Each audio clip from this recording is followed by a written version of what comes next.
All right, we're going to go over the notes from section 1.3, equations in graphs and two variables. So the first couple things, I just put pictures up here in case you're rusty. So we've got a coordinate grid here, or a Cartesian plane. Quadrant 1, quadrant 2, quadrant 3, quadrant 4 can just be helpful if I'm directing your attention to something. The horizontal axis is the x-axis, the vertical axis is the y-axis, and the point 0, 0 is the origin. When you're graphing a point, the points kind of go in alphabetical order. So the x-coordinate comes first, the y-coordinate comes second, and the x-coordinate goes left and right, and the y-coordinate goes up and down. So the point 3, 5, start at the origin, go to the right 3 and up 5. For the point 0, 2, start at the origin, don't go left or right at all, just go up 2. For the point -3, 4, go left 3, up 4 from the origin. So that's kind of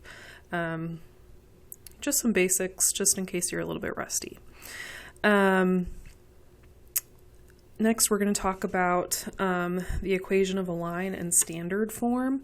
When we get to section 1.4, we're going to talk about more equations of lines, but for this section, they only talk about standard form. So this is ax plus by equals c. So the x and the y are on the same side, the numbers on the other. And you're not going to see these with decimals or fractions. You're going to see whole numbers. You're going to see integers here. So in this particular problem, they're graphing the equation 2x minus 3y equals 9, and they've graphed it using the x-intercept and the y-intercept. And so I just want to go through and make sure that you remember how to do that. So I was taught this as the cover-up method. So if you want to know what the x-intercept is, you just have to cover up the y, because when you have an x-intercept, the y-coordinate is 0. So 2x equals 9 is what you would solve to find the x-intercept. And then we would divide by 2 on each side. And x equals, you could say 9/2, or you could say 4.5. Either of those is fine. So 4.50. And for the y-intercept, again, the cover-up method, we would plug 0 in for x, and so that would make the x term go away. And we would have -3y equals 9. Divide by -3. So y equals -3, and that would give you a y-intercept of 0, -3. So we can see those two intercepts, 4.50, sorry, right here, and 0, -3, and then there's your line.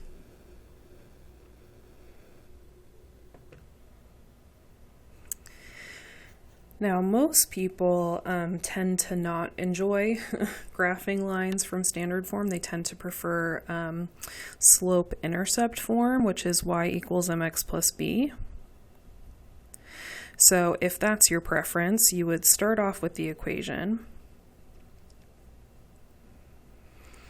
and you would mimic the process to try to make the equation look like this. So we want the y to be alone on the left side and the x and the number to be on the right side. So I would subtract the 2x over to the right side, put the y first, then put the x, and then the number. And that number was positive, which is why I wrote plus 9. And then we can go through and divide by the coefficient to get the y alone. So y equals a negative divided by a negative is a positive, and 9 divided by -3 is -3. So here you would start with the y-intercept of -3, and then you would rise to run 3. So go up 2 over 3, up 2 over 3. So that's an option as well, and we will talk more about that in section 1.4. Okay, so it says graph this equation and determine the intercepts. So if we determine the intercepts, we're going to use the cover-up method. So the x-intercept, I'll cover up the y. The x-intercept is going to be found by solving the equation 3x equals 12. And I'll divide by 3. X equals 4. So the x-intercept is 4, 0. The y-intercept, I'll cover up the x. 6y equals 12. Divide by 6. Y equals 2. So the y-intercept is 0, 2. And then from there, you could connect the points and draw a straight line. Before I do that, I'm going to go ahead and use the other method of rewriting the equation in slope-intercept form, or y equals mx plus b form. So I've got 3x plus 6y equals 12, and I'll go ahead and subtract the 3x over to the right side. So 6y will stay alone on the left side, and then we'll write the x first and then the number. So negative 3x, positive 12. And this time we'll divide by a positive, divide by 6.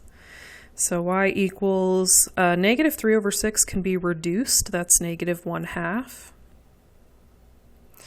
And 12 divided by 6 is 2. So you can see that you have a slope, you have a y-intercept of 2, and then a slope of negative 1 over 2. So down 1, rise, or go down 1, and then right 2. So down 1 over 2, down 1 over 2.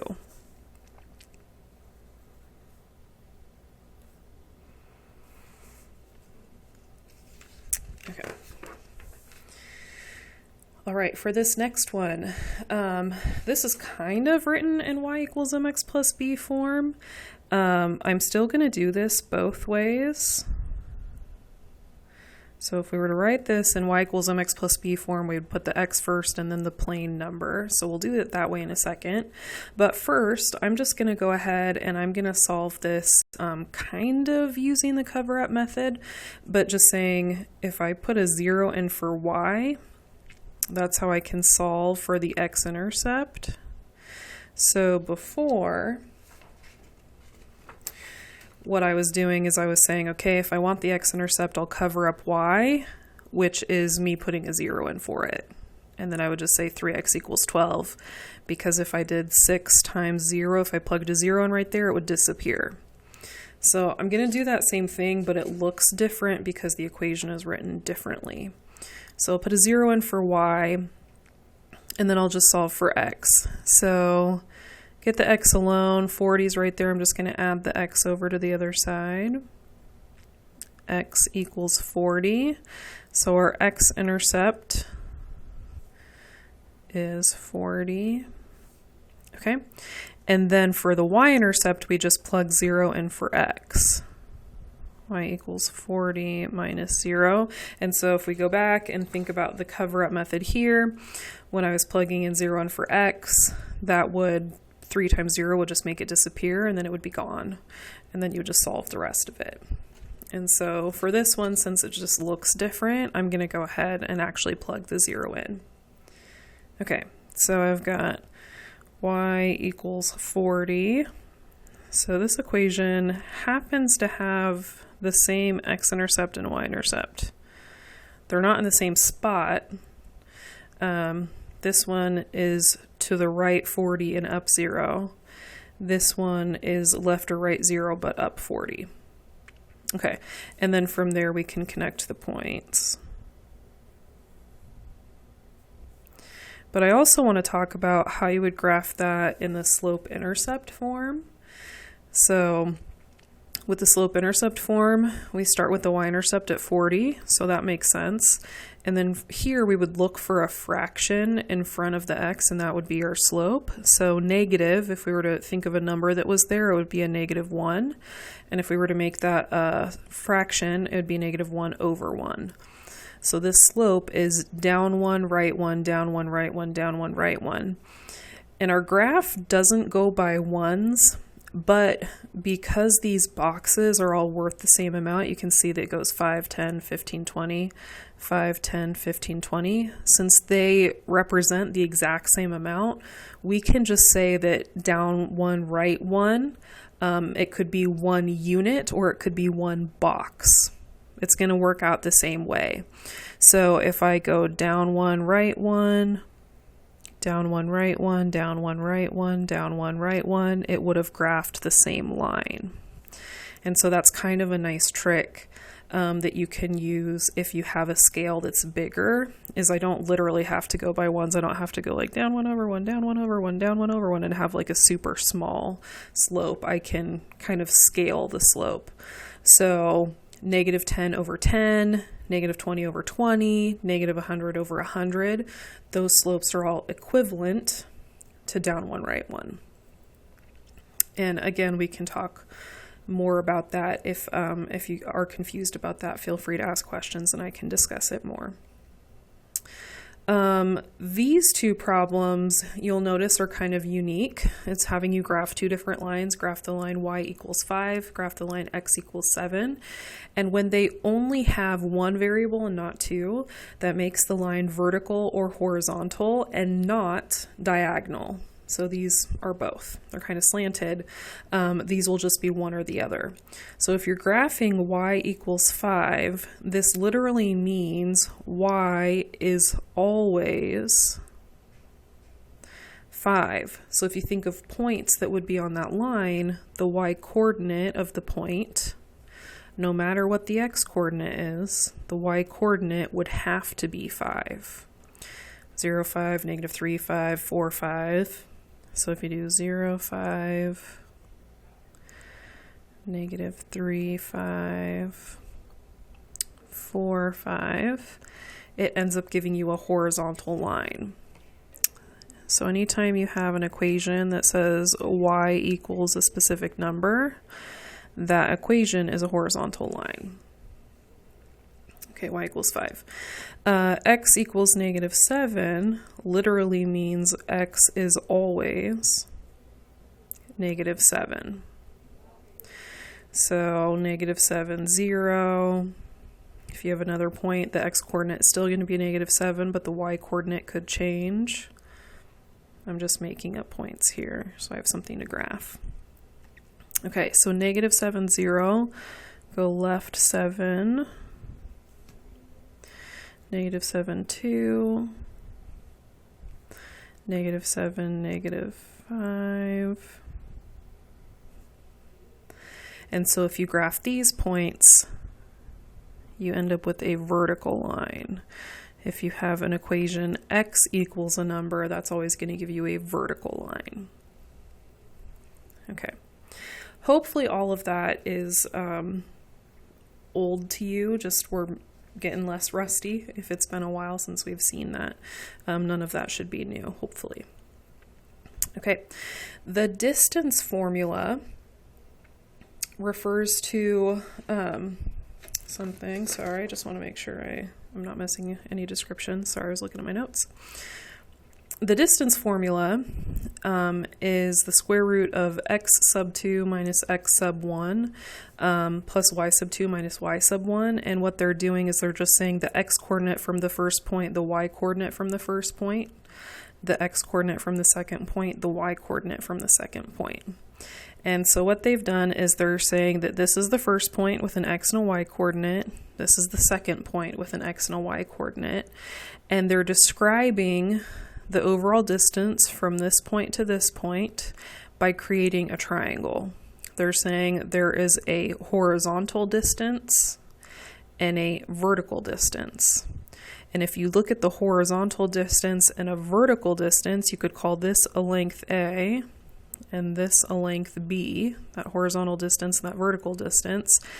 And then it kind of creates this right triangle where the hypotenuse is C. And you end up with the Pythagorean theorem, where a squared plus b squared equals c squared. And to solve for that c side, you just have to square root the other two sides. So the square root of a squared plus b squared equals that hypotenuse, and that's the distance between the 2 points. So if we were to do this here, anytime you have a picture, the distance formula is the easiest because you can just draw the triangle. So the easiest way to do this is to kind of draw our triangle here. The distance horizontally between -1 and 5 is a distance of 6 units. From -1 over to 5 is 6 units. From -6 to -3 is 3 units. So the easiest way to do this problem would be to use the Pythagorean theorem and say 3 squared plus 6 squared equals some number. And if I square root that number, I get the distance. That's the easiest way to do it. But a lot of times we won't have a picture. So we're going to go ahead and do the distance formula. Here's our x1, y1, x2, y2. So we're going to say the second x value minus the first x value, the second y value minus the first y value. And notice for both of these, I did 5 subtract -1, so I have a minus minus. -3 subtract -6, so there's a minus minus there as well.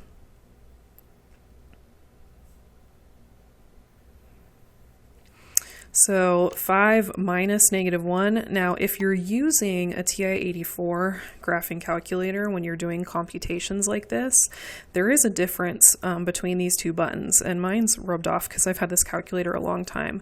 But there's a minus button right here and a negative button right here. So you have to be careful about which one you're going to use. So if I did 5 minus -1 squared, I have to type that in correctly. 5 minus -1 squared. And you can see that the minus is a little bit longer, the negative is a little bit shorter. So minus minus makes a plus.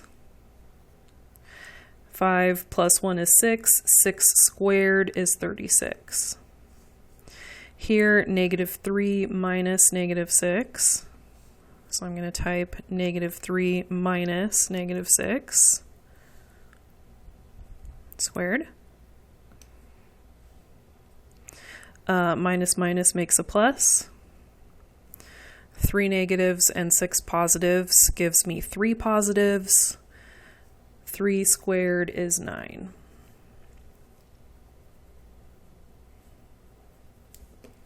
Okay. Square root of 36 and the square root of 9 is the square root of 45. And typically with square roots, we simplify those answers. And so there's 2 ways you can do it. You can look for a perfect square to take out, or you can do a factor tree. I am a fan of factor trees. So if I think of numbers that multiply to 45, I think of 9 times 5. 5 is a prime number, so that one's done. Numbers that multiply to 9 are 3 and 3. And so I had a pair of 3s and a leftover 5. And so the square root of 45 is 3 root 5. And you can always double check that. Square root 45 is that decimal. 3 square root 5 is the same decimal.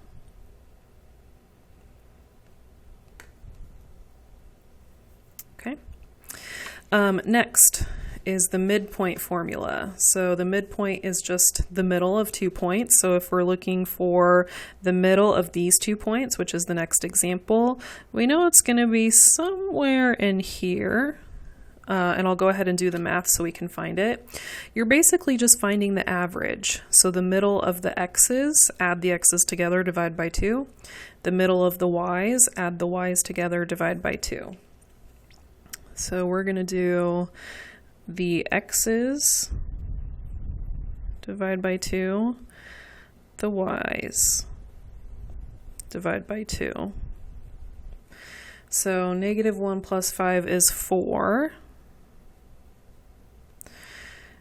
6 negatives and 3 negatives is 9 negatives. So 4 divided by 2 is 2. Negative 9 over 2 you can leave as a fraction, or you could say negative 4.5. Okay, so to the right 2, down 4.5. Yeah, right in there. There's our midpoint.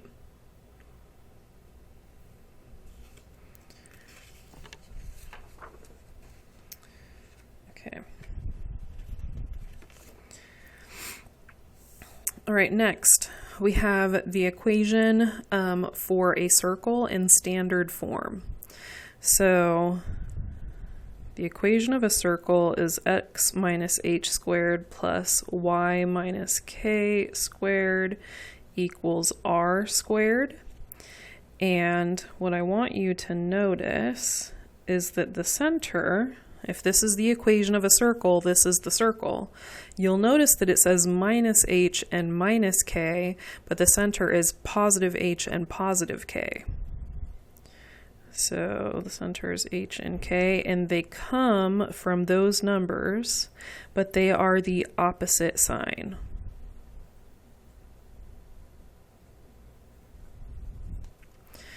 Now the radius, so the distance, this is a little r, you might write it bigger if you can't see it. The distance from the center of the circle to the edge of the circle is the radius.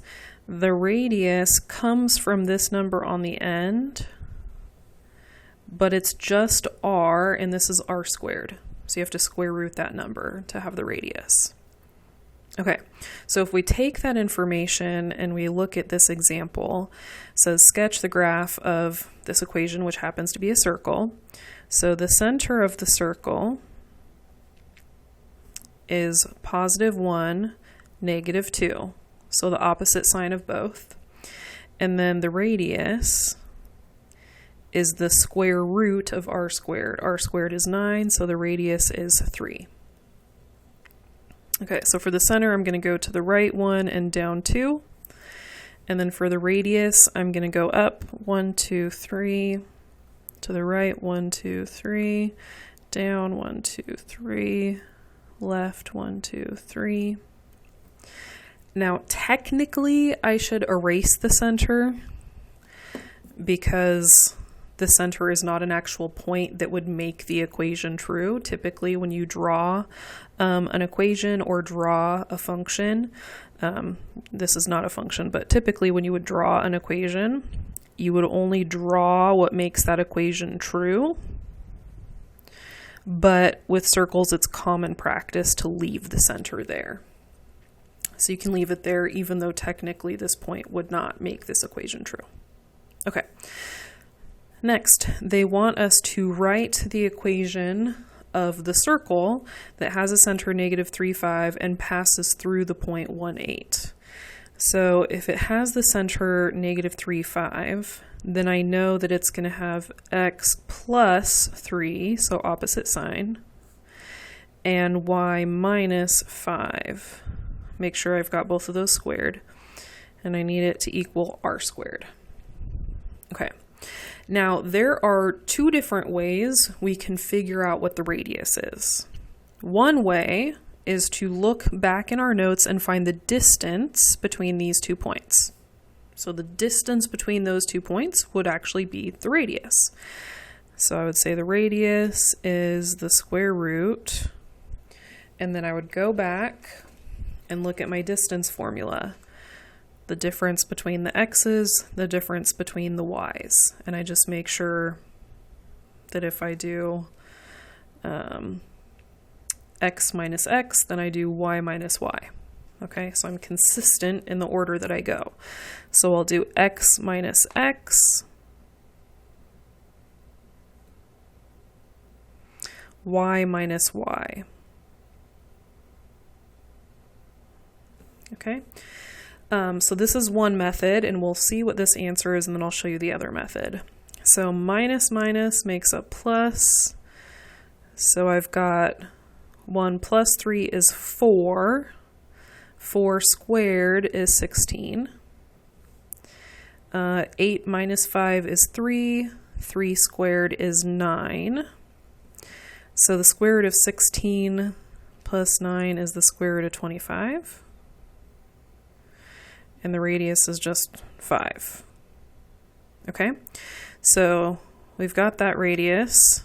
Now the other method, let me go ahead and write down the answer though. X plus 3 squared plus y minus 5 squared equals the radius squared, which is 5 squared, okay? And we're not going to write 5 squared, we're actually going to do the math. We're going to say 25. Okay, now the other method is just to say, well, if this is the center and it passes through this point, then this point is an x coordinate and a y coordinate, and my equation has an x coordinate and a y coordinate, and I can just plug those in. And once I plug those in, the answer is just r squared.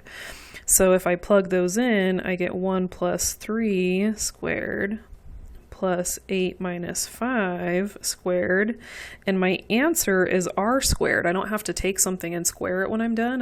That's just the answer. So 1 plus 3 is 4 squared. 8 minus 5 is 3 squared, which I said was 9. So 25 is r squared, and then since r squared is the number that's on the end, I can just take this and stick it on the end. So these are two different ways of doing a problem like this, and you just choose the way that you prefer. In the past, I've noticed students tend to like this, but often forget it. And this one kind of makes more sense if you're thinking distance formula. So it's up to you. Both ways are valid, and they're very similar mathematically if you look at them. Okay, so next we have equations that represent circles, but they're written in what is called general conic form, and they're not written in the standard form of a circle. So if you see x squared plus y squared, anytime you see that, you can go like, oh, that's a circle. It's just not written in a form that's ready to be graphed. So what we're going to do is we're going to do a process called completing the square, which you might remember from your algebra days back in high school, hopefully. And we're going to do that process. So to do that, we separate the x's from the y's. So x squared minus 12x. And I'm going to leave myself a blank. And then y squared plus 10y.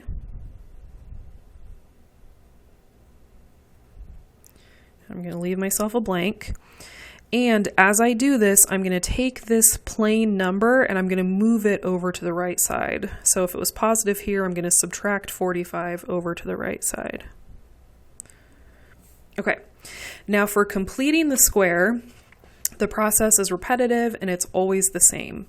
So you're going to take this term, divide it by 2, and square it. So negative 12 divided by 2 is negative 6. Negative 6 squared is 36. This is the number that completes the square. And you always write the number that completes the square in the blank. Now, technically, we have this big equation right here, and we added 36 to the left side of the equation, so we should add 36 to the right side of the equation. And then we're going to repeat it. So 10 divided by 2 is 5. 5 squared is 25. 25 completes the square. And since I added it to the left side of the equation, I'm going to add it to the right side of the equation. Okay, now to have a circle in standard form, I have to have something squared plus something squared equals a number. So what goes in the parentheses is the number that you got when you divided by 2. So this right here, this negative 6, is what goes in the parentheses. X minus 6, y plus 5. And then over here, we just have to add these together. So negative 45 plus 36 plus 25. 16. So if we were to graph this circle, the circle would have a center of positive 6, negative 5, and it would have a radius of 4. Okay, we're going to try one more of those, but this one's going to have fractions in it. Okay, so the x's and the y's are already separated, but they didn't give us the little blanks, so I'm just going to write this with the blanks in there.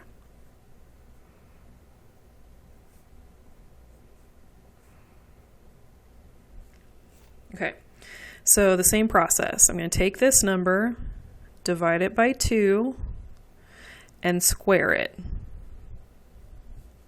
And then that number is what completes the square. So 9 completes the square. If I added 9 to the left side of the equation, I should add 9 to the right side of the equation. Okay. Over here, I'm going to take this number and divide it by 2. Now, a lot of times in math, we tend to prefer fractions because we don't have to round them. This one doesn't really matter because you're not going to round it anyway. So you can write it as negative 5 halves, or you can write it as negative 2.5. It truly doesn't matter. So if I think of it as a fraction squared, then the top number squared is 25. The bottom number squared is 4. Or I can think of this as the decimal, negative 2.5 squared, and I would have to multiply that by hand, and I don't feel like it.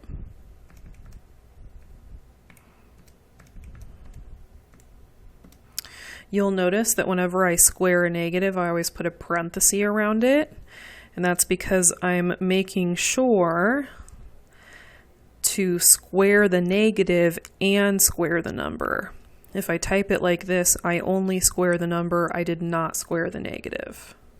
So you have to make sure that you do negative 2.5 times negative 2.5, and a negative times a negative is a positive. Okay, so you can do either decimals or fractions, but this number is going to complete the square, 25 fourths, or 6.25. And since I added it to the left side, I'm going to add it to the right side. Okay, so I've got something squared plus something squared equals a number. And it's whatever I got when I divided by 2.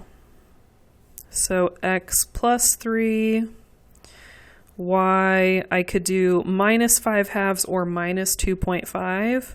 I'm going to do decimals because they're a little bit easier to graph than fractions are, especially in proper fractions. And then over here, I have negative 1/4, positive 9, positive 25 fourths. So negative 1 divided by 4, plus 9, plus 25 divided by 4. And your calculator can handle those order of operations, equals 15.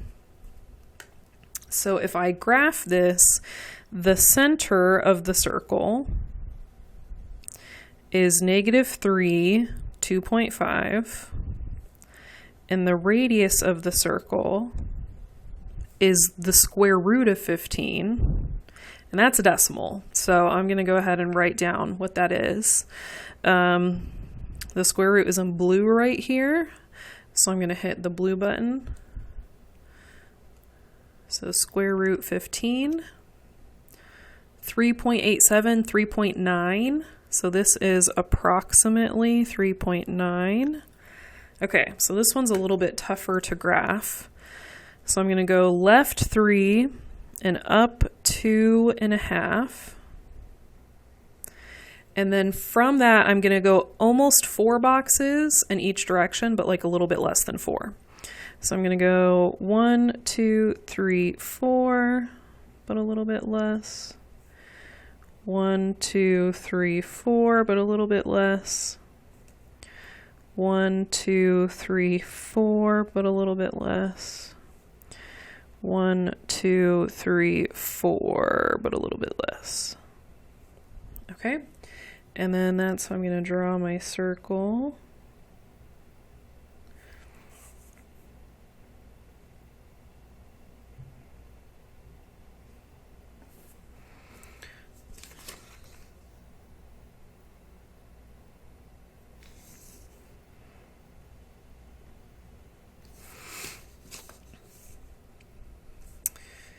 right. If any part of the notes was difficult for you, and you felt like I went too fast, you needed more examples, send me an email, because I have lots and lots and lots of math videos, and I can send you examples that go a little bit slower. Okay, so if you need extra practice of any of these, just let me know. If you have any questions, send me an email.